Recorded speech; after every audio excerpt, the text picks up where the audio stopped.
Let's continue looking at calculating in a spreadsheet. We already know that there are two ways, formulas and functions. And this time we are looking at functions.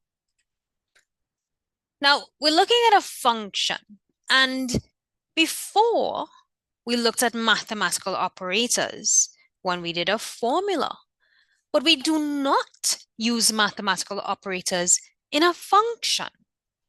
Instead, we have a particular or specific function name.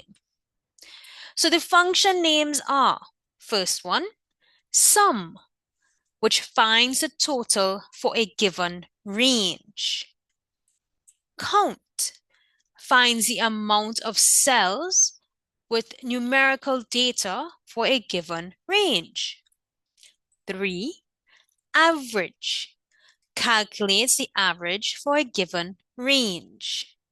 4, min finds the smallest numerical value in a given range. 5, max finds the largest numerical value in a given range. Now, if you noticed, in the description for each one, they all look at given range. So we look at the range address. So functions look at range addresses, whereas formulas would look at cell addresses. So these functions here are all used with a range address. And we had 5 function names here: sum, count, average, min, and max. So the steps to entering a function, very similar to a formula, starts the same. Click in the cell where you want the answer to go. Type equal sign. Now here, of course, you start with the function name. Then a bracket, open bracket, range address, not cell address, range address, close bracket, and press enter on the keyboard.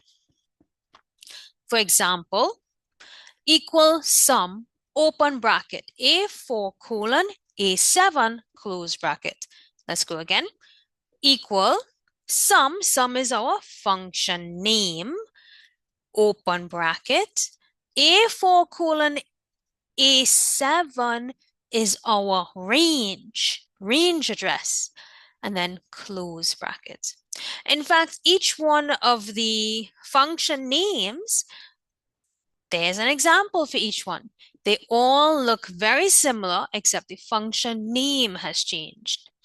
And of course, the range address will change depending on the question. For example, if I wanted to add a few cells, then I would use sum. If I wanted to find the average of some cells, then I would use average. If I wanted to find the smallest number in a range, in a number of cells, then I would use min. If I wanted to find the largest, I would use max. And the one that's a little tricky, if I wanted to find how many numbers existed in a group of cells, I would use count.